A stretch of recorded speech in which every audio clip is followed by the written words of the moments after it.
Hai, assalamualaikum warahmatullahi wabarakatuh. Kembali lagi bersama kami ya. Semoga teman-teman gak bosan sama saya yang selalu menjadi host. Tapi tenang aja, kali ini kita bakal ngundang, pokoknya kita akan selalu ngundang orang-orang yang keren. Dan hari ini pasti kalian gak nyangka, karena hari ini kita mendatangkan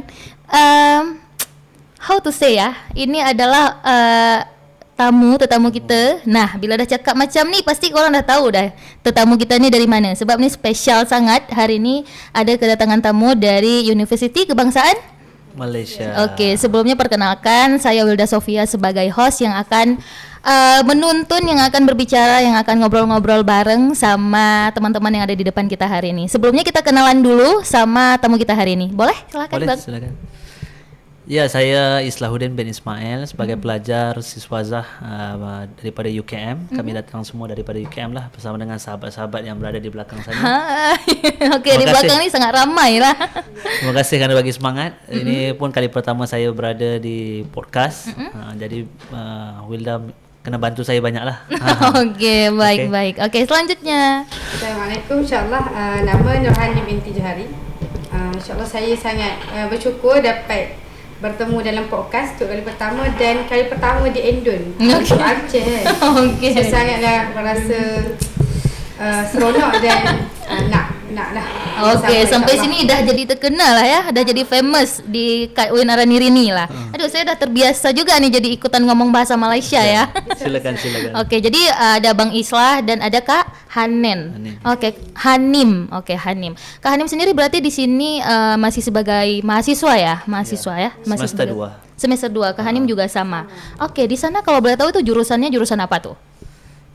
Kami ini sekelas lah. Ya, okey. Satu fakulti saja, satu bidang, iaitu Jabatan Dakwah dan Kepimpinan. Kepemimpinan. Okey, kalau kita di sini kami menyebutnya itu dakwah dan komunikasi dan penyiaran Islam. Okey, jadi agak beda ya. Kalau kita memang orang-orang ngobrol nih, orang-orang ngebacot ya.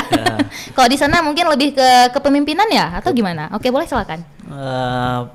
Ya, tema utamanya, topik utamanya adalah kepimpinan.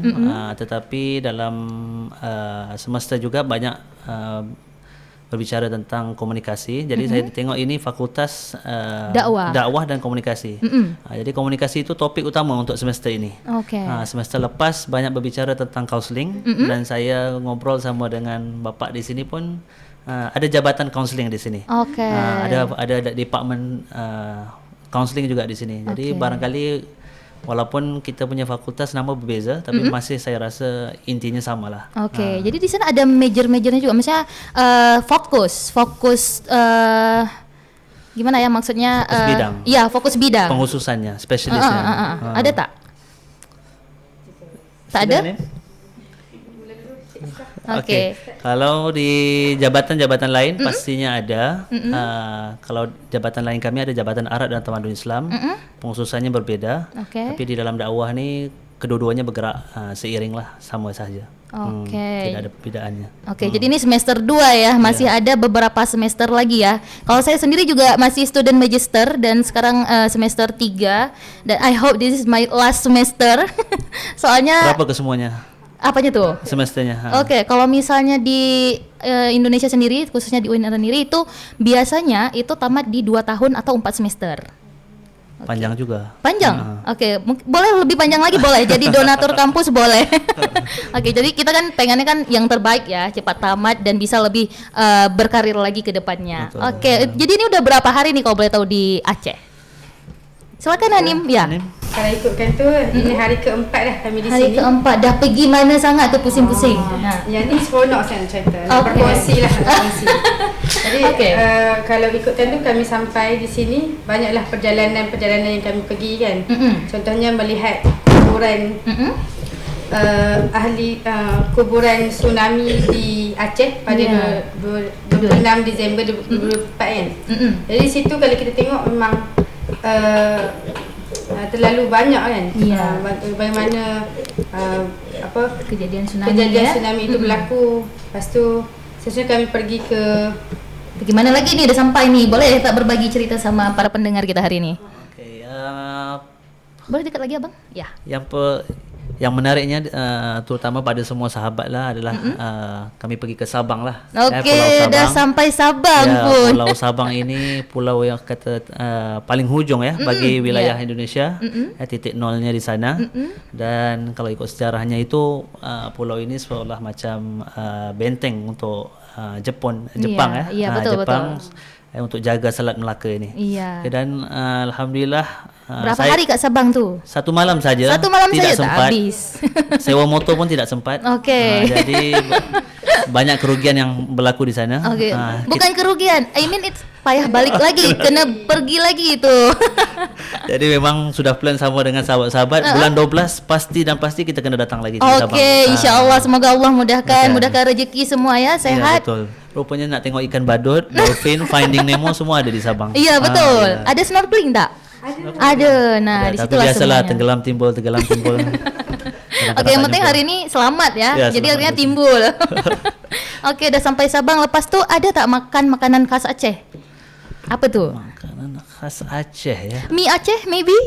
Mi Aceh kita cuba ya hari itu.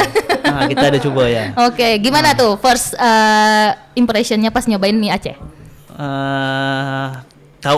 Kawan saya yang makan. Okey. Tapi mukanya memang menyelerakan. Cuma walaupun di Sabang itu pun Maggi biasa saja. Tapi menjilat jari itu sampai keterlaluan juga. Okay, Berarti sedap sangat dah juga. ya. Okey. Walaupun makannya di warung biasa saja, tapi pantai saja di Sabang, tapi sangat mengasyikkan Nikmatnya lah, ya. nikmatnya. Okey, mungkin karena disuguhkan dengan alam juga yang sangat indah ya. Ya, betul. Okey. Okey, kalau misalnya di Banda Aceh sendiri mungkin udah kemana aja nih kalau boleh tahu?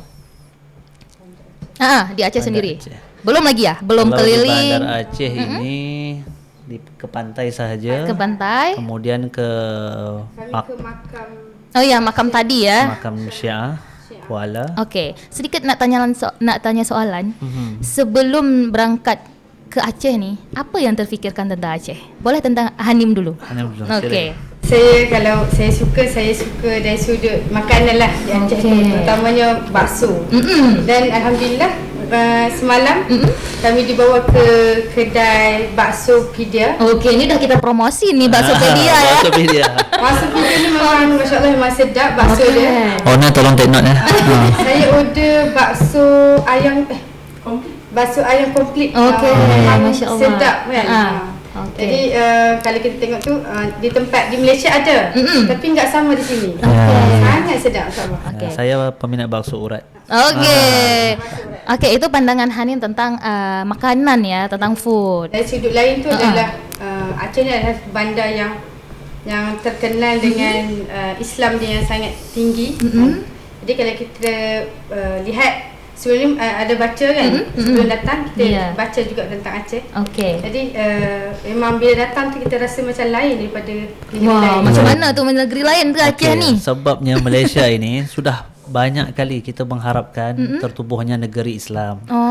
Jadi impian-impian itu sudah ada. Okey. Rupanya impian itu berlaku di Aceh terlebih dahulu. Masya-Allah. Jadi Aceh ini Alhamdulillah. seolah macam kedua hasanah juga. Ini marah kedutaan Malaysia Tak nanti. ada. Kita ni berjiran jadi kita ambil Okey, bagian tu siap. sesama. Ada tak yang macam isu-isu yang korang pernah dengar mungkin Aceh ni cambuk ke, macam mana macam tu? Ada tak? Karena saya pernah menyambut tetamu dari luar juga. Mereka itu menganggap Aceh ini terlalu ketat. Ya. Nah sekarang korang dah sampai nih di Aceh. Bagaimana pandangan kalian sebelum dan sesudah sampai ke Aceh? Okey, boleh istilahnya. Kami mengenali yang pertama di sini adalah tour guide-nya. Okey. Alhamdulillah tour guide-nya betul-betul membantu. Okey, tak tipu-tipu kan? Jadi orangnya pun sederhana, pemikirannya pun sederhana dan banyak cerita tentang sejarah-sejarah Aceh ini. Okey. Tetapi kalau dari sudut orang Aceh yang berada di Malaysia, pastinya dia ada budaya-budayanya lah, kekitaannya, kekaumannya, biasalah.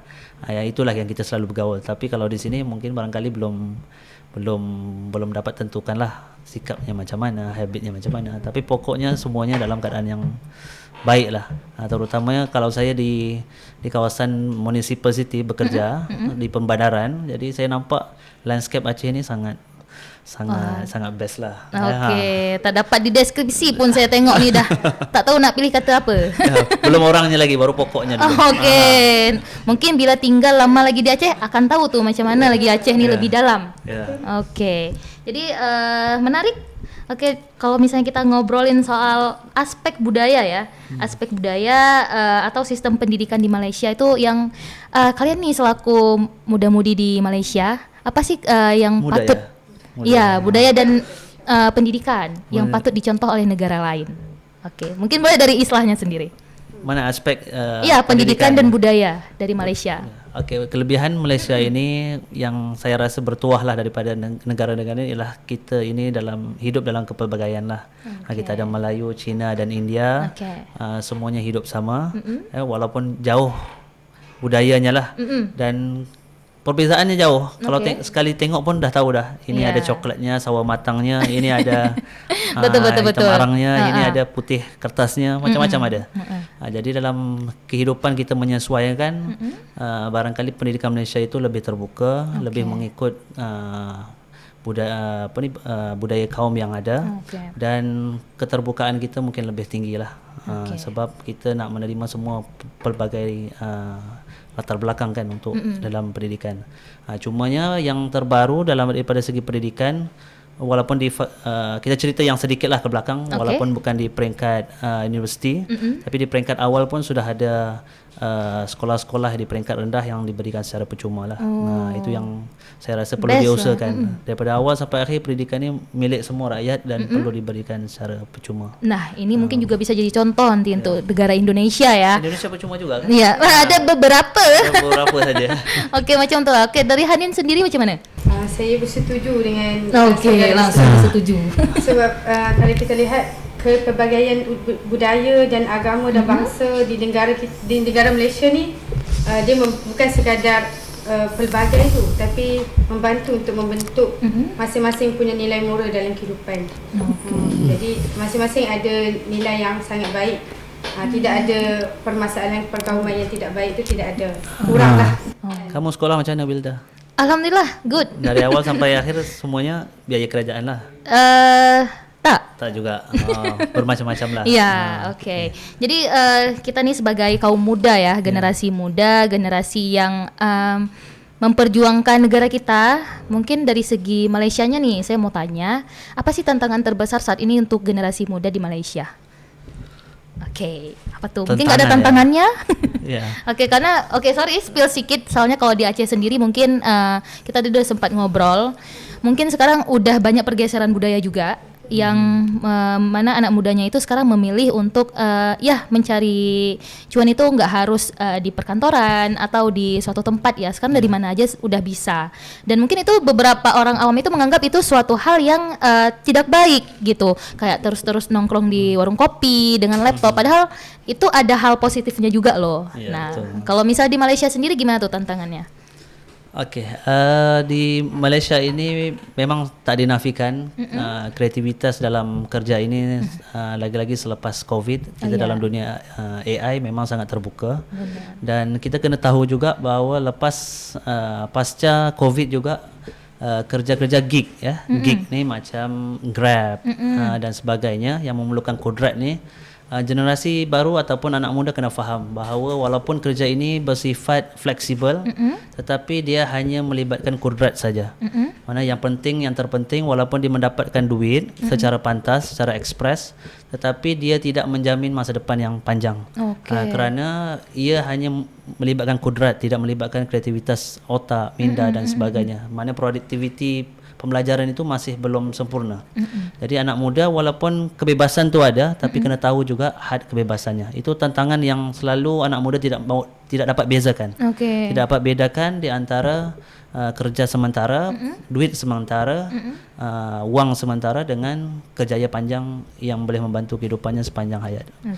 So anak muda harus lebih aware lah ya. Kalau dari Hanim sendiri gimana nih? Mungkin ada punya perspektif yang berbeda. Bagi saya lah, untuk kita kejar perkembangan teknologi itu memerlukan ilmu yang tinggi lah, untuk kita berada dalam satu bidang macam tadi Islah cakap. Sebab semua benda sementara. Jadi teknologi ni akan terus berkembang. Jadi apa yang perlu kita buat adalah mengikuti perkembangan teknologi dengan ilmu. Macam Luida sendiri kan, sekarang menjadi host kan, menjadi orang-orang yang content creator, menyampaikan Islam itu Ya, sendiri. banyak kerja dia buat. Banyak sangat. Kalau kita senarai tu rasa macam Lama-lama tenggelam. Lama tenggelam. mungkin syukur ke atas lagi. Amin. Oke. Jadi kita udah ngobrolin banyak hal ya. Memang sekarang ya seperti inilah dunia yang terus-menerus memaksa kita, mengharuskan kita untuk bersanding dengan teknologi. Iya, betul. Oke. Jadi sedikit cerita mungkin teman-teman ada yang udah tahu, ada yang belum. Saya sebelumnya udah pernah ke Malaysia juga. Udah cerita-cerita juga ya semalam Gimana? kita. Itu ada student exchange kayak gitu di kedutaan Indonesia di Malaysia. Nah, first impression saya ya, mungkin teman-teman nggak jadi host jadi nggak nanya ke saya nih, saya kasih tahu. Emang anaknya suka nggak ditanya dikasih tahu gitu. Oke, jadi first impression saya itu sebelum pergi memang kita udah tahu ya ini negara luar yang memang berkembang dengan bagus gitu. Dan bener ketika sampai ke sana itu memang negaranya itu asri, emang dari segi bangunan, dari segi pepohonan itu semuanya terjaga. Saya salut karena di sana juga ada teman saya orang Singapura tapi ya temannya teman sih, sok-sok berteman aja Ya. gitu kan. Katanya teman dia. Iya. Oke, jadi dia itu memang mengurusi tentang pokok ya pohon di sana ya. Nah, Aboris. bila udah tua ya, Ya. udah tua tuh langsung dimusnahkan. Ya. Iya, maksudnya sampai sebegitunya gitu. Jadi ditumbuhkan yang baru gitu. Kalau misalnya di sini sendiri itu mungkin ada bidangnya sendiri, dinas gitu. Tapi kalau kita lihat sekarang perbandingannya dengan Malaysia itu sangat jauh berbeda masih gitu. Jauh itu maknanya Malaysia lebih baik ke? Iya, lebih baik, sangat lebih baik gitu ya. Kayak pohon-pohonnya tuh semuanya emang masih segar, masih rapi. Jadi kalau misalnya di sini tuh kalau misalnya udah angin kencang, itu kita khawatirkan akan ada yang rusak. Collapse, Iya, bahkan ada orang mungkin yang nauzubillah kita nggak tahu nanti terjadi kecelakaan. Iya. Jadi mungkin untuk pemerintah kita sendiri bisa lebih aware dan ikut kemajuan di luar sana gitu. Itu saya salutnya sih. Kebersihannya juga Malaysia ya. Gimana sih?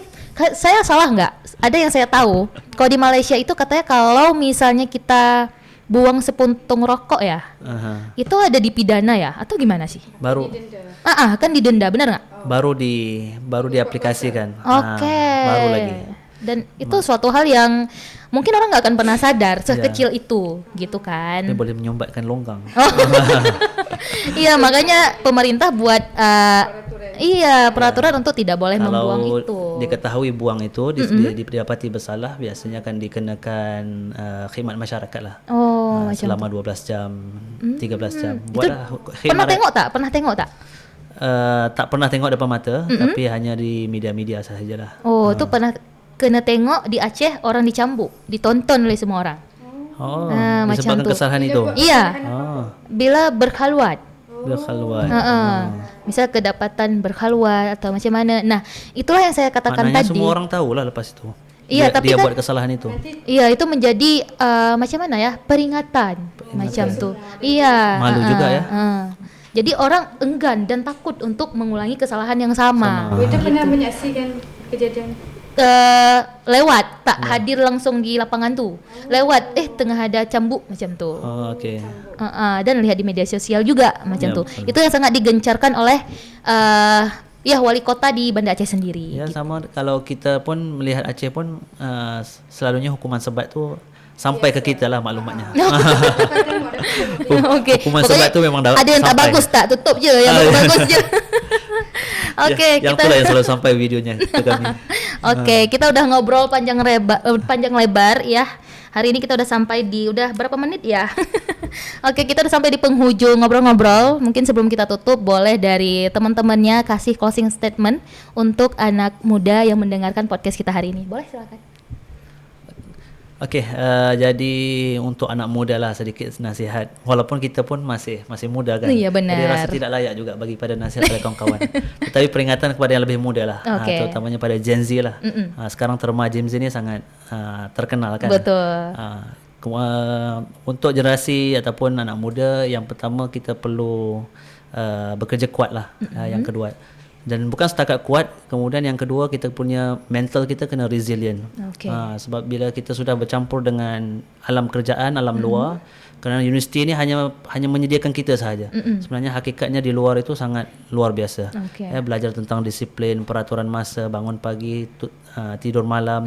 Itu benda yang selalu kita nampak remeh, tetapi benda itu menjaga disiplin seorang anak muda.